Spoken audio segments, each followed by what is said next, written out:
Bonjour à tous et bienvenue pour cette nouvelle vidéo. Je suis ravie de vous retrouver en ce jour numéro 20 du calendrier de l'Avent.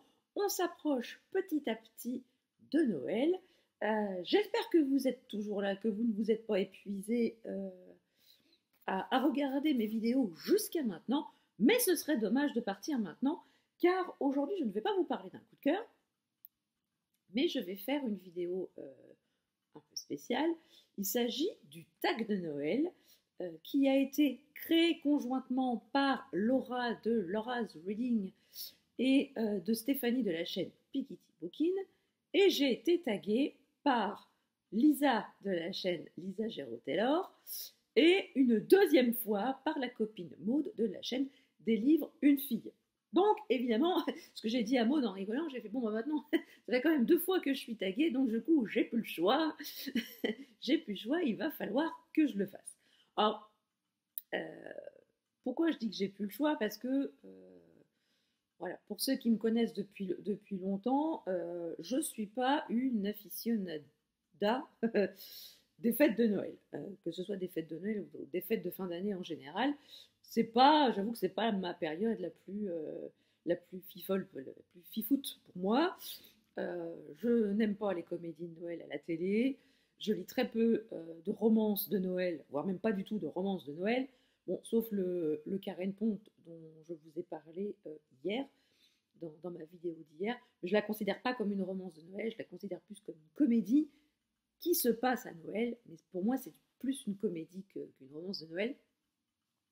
C'est peut-être pour ça que j'ai aimé d'ailleurs.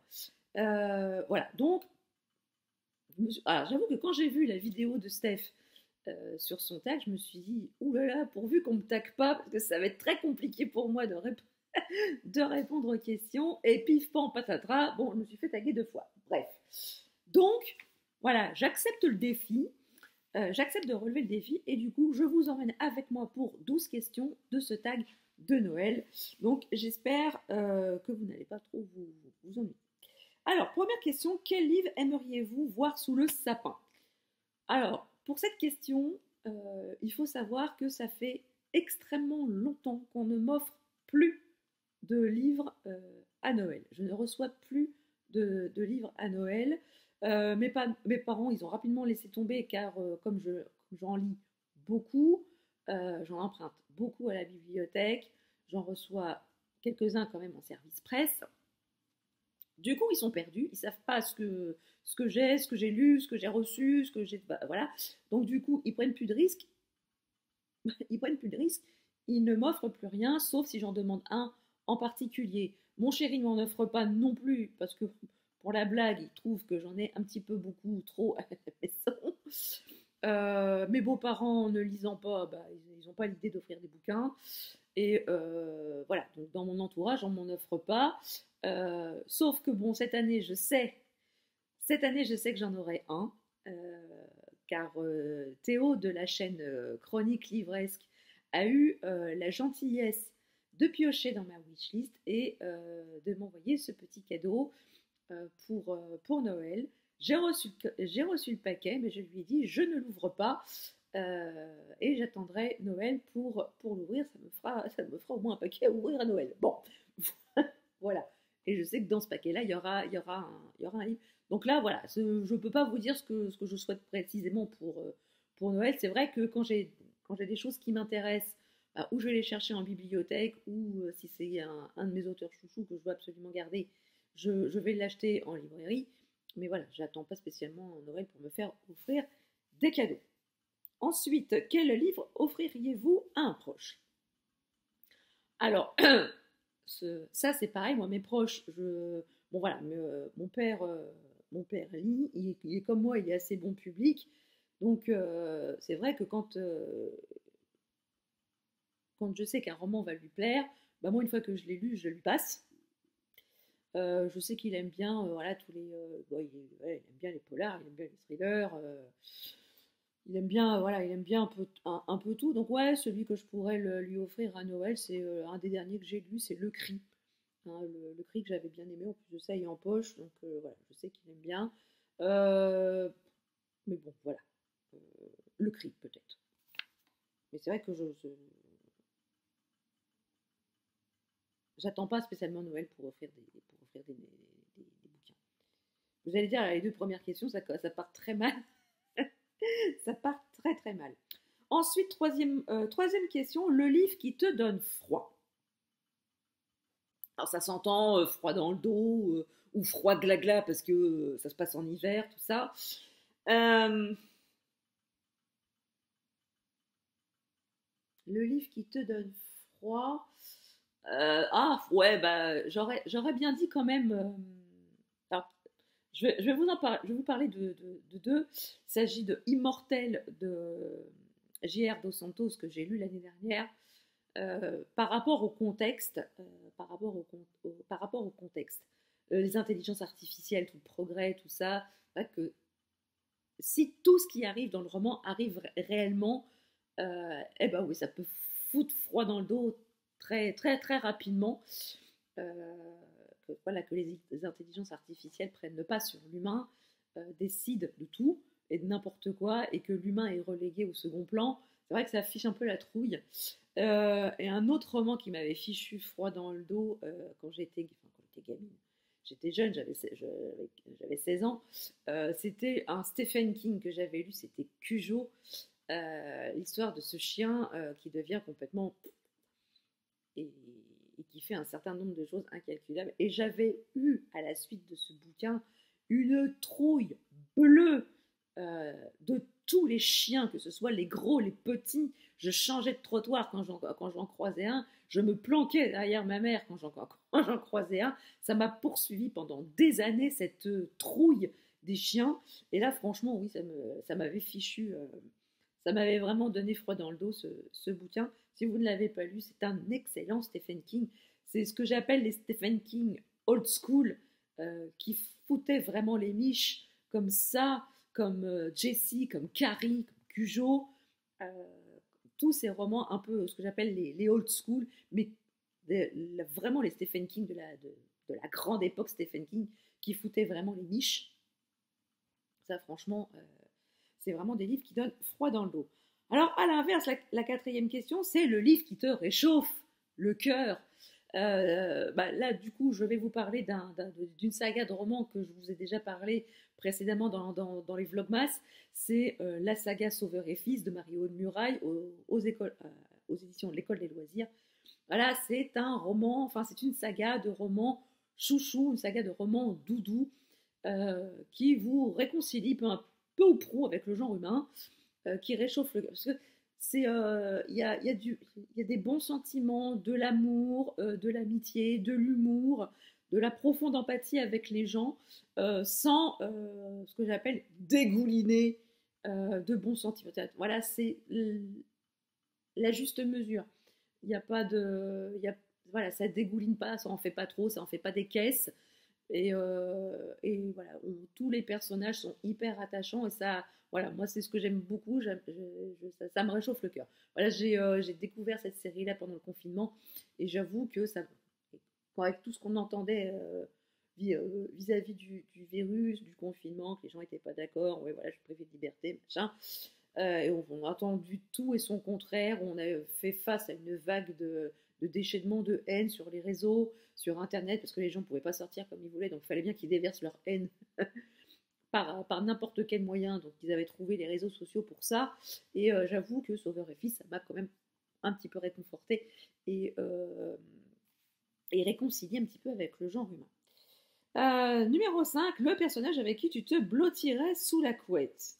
Alors là, j'avoue que cette question, ça m'a un peu embêtée parce que je n'ai jamais eu de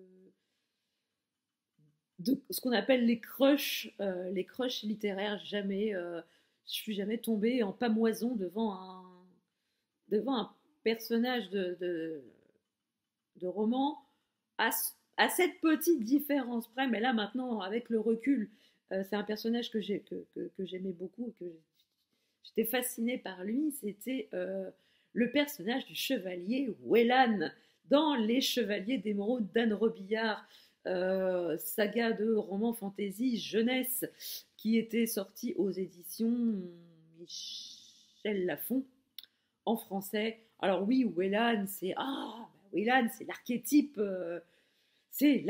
du chevalier, sans peur, sans reproche, voilà, avec plein de loyauté vis-à-vis de ses, vis-à-vis de ses comparses chevaliers, sans peur, sans reproche. Donc, oui, évidemment, je serais bien blotti avec lui sous la couette et à la réflexion un peu plus récemment, mais c'est maintenant quand je vois quand je lis le sorceleur, bah, je vois l'image de l'acteur qui interprète le sorceleur dans la série Netflix en la personne de Henry Cavill. Et oui, je me blottirais bien avec The Witcher sous la couette. Chérie, si tu regardes cette vidéo, passe ce passage. Non, c'est juste pour le fun, c'est pour la vidéo, mon c'est, je t'aime. Mais bon, voilà, si The Witcher passait par là et que voilà, j'ai besoin de me réchauffer sous la couette, c'est uniquement en termes de bouillotte, hein, on va dire ça comme ça. Ensuite, les personnages que j'inviterai à Noël ou au jour de l'an. J'ai réfléchi et la réponse m'est apparue comme une évidence. Ce sont les personnages de la saga de romans de Jussi Adler-Olsen, les enquêtes du département V. J'inviterai bien Karl Mock, Assad et Rose à Noël et au jour de l'an, parce que ce sont des personnages qui, sans la création du département V, ne se seraient jamais rencontrés. Et au fur et à mesure des enquêtes, eh ben, c'est devenu une famille. Une famille qui se sont choisis, une famille qui s'est choisie, dont les membres se sont choisis. Et j'avoue que j'aimerais bien passer du temps avec eux, parce que j'ai une profonde affection pour eux, pour Assad, pour Rose, pour Karl. Et je partagerais bien un repas avec eux. Et j'avoue que je passerais bien, ouais, voilà, le repas du Nouvel An avec eux, histoire de trinquer, de prendre une petite coupette de champagne à minuit pour se souhaiter les vœux de la nouvelle année. Alors, pull de Noël ringard, une couverture moche. Donc là, du coup, je vais peut-être pas voilà, la couverture moche. Qu'est-ce que je pourrais bien vous trouver? Alors, c'est pas spécifiquement une couverture moche, mais je reste somme toute assez perplexe sur cette couverture. C'est voilà, mardi soir à 19h, le dernier roman de Gilles Le Gardinier, que je n'ai pas encore lu, mais que je vais lire prochainement. Alors, au vu du synopsis et au vu de ce qui se passe sur la couverture de ces deux chiens, somme toute très mignons, qui galopent sur un chemin. J'avoue que quand j'ai vu la couverture, ça m'a un peu fait penser à la pub Royal Canin qui passait à une époque. Voilà, je comprends pas le. Alors peut-être qu'en lisant le roman, ça va faire tilt, mais là j'avoue que même si les chiens sont somme toute très mignons, je vois pas le rapport avec mardi soir 19h. Voilà. Mais pardon, pardon, mais j'adore Gilles Le Gardinier, mais là franchement la couverture, j'ai pas kiffé, j'ai pas demandé le roman, je l'ai eu en service presse des éditions Flammarion, mais c'est pas pour la couverture que je l'ai demandé. Dans quel livre aimeriez-vous passer Noël?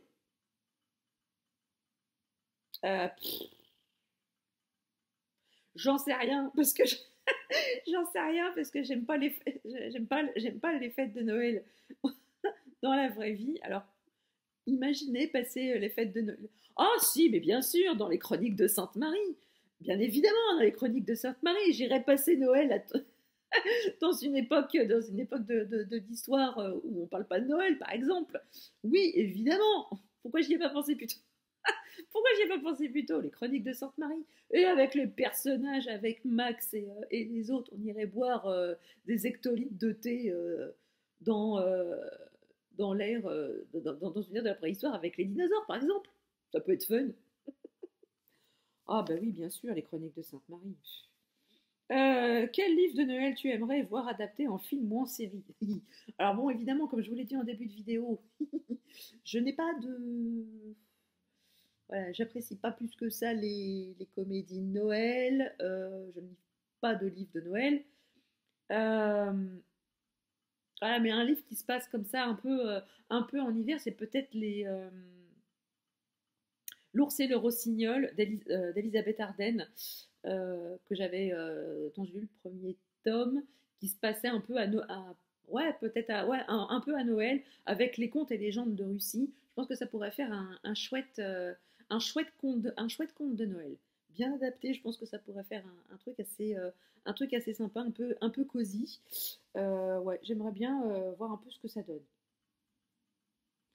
Mais quand je vous dis hein, que le tag n'était pas du tout fait pour moi. Mais bon, c'est quand même un défi de. Un livre qui te fait retrouver ton âme d'enfant.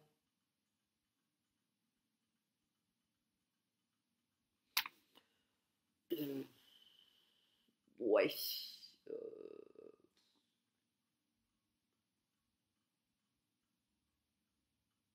Bah, comment vous dire que mon âme d'enfant m'a jamais quitté.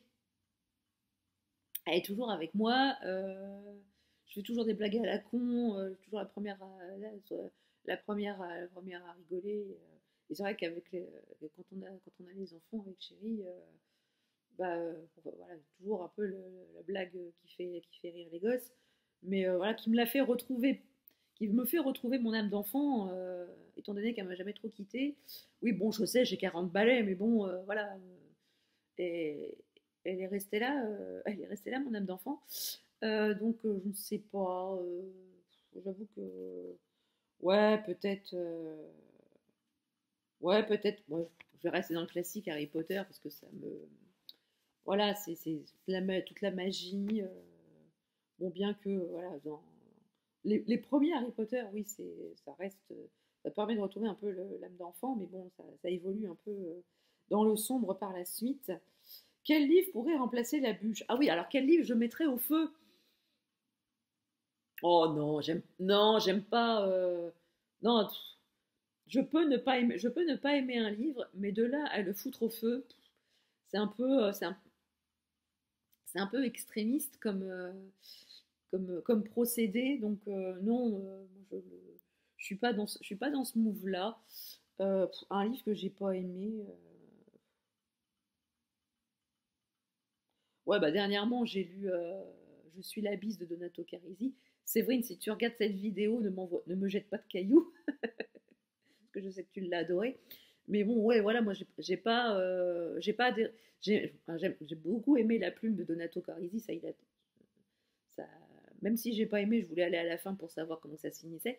Mais voilà, je me suis pas attachée j'ai pas adhéré au personnage en fait. J'ai pas adhéré au personnage, mais de là à le foutre au feu, c'est un peu extrémiste. Et le plus beau livre de ta bibliothèque ou voilà, pour décorer le sapin, le thème de la question, le plus beau livre de ma bibliothèque.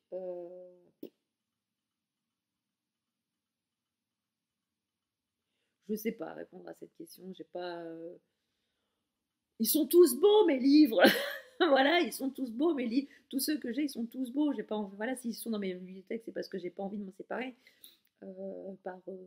Parce que c'est des auteurs chouchous, parce que je les aime tout simplement, hein, pas parce qu'ils sont beaux, parce que je les aime, point. C'est ouais, c'est très difficile de répondre à cette question. Donc, j'ai envie de dire tous, voilà. Donc ça, c'est comme l'école des fans, tout le monde est, voilà, tout le monde est gagnant. Voilà, il n'y a pas de perdant chez moi. Donc voilà, j'ai répondu à ce tag. Alors maintenant, il faut taguer d'autres personnes pour faire ce tag, pour qui se répandent un peu sur les réseaux. Donc, euh, je vais taguer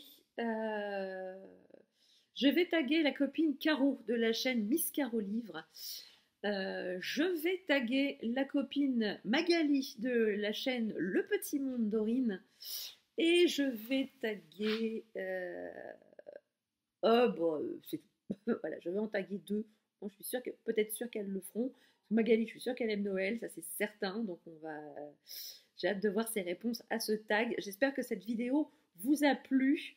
N'hésitez pas à mettre des pouces en l'air, à la faire partager. Et si vous n'êtes pas encore abonné à la chaîne, n'hésitez pas, c'est gratuit, ça fait plaisir et ça ne fait de mal à personne. Sur ce, je vous laisse et je vous dis à demain pour une prochaine vidéo. Ciao!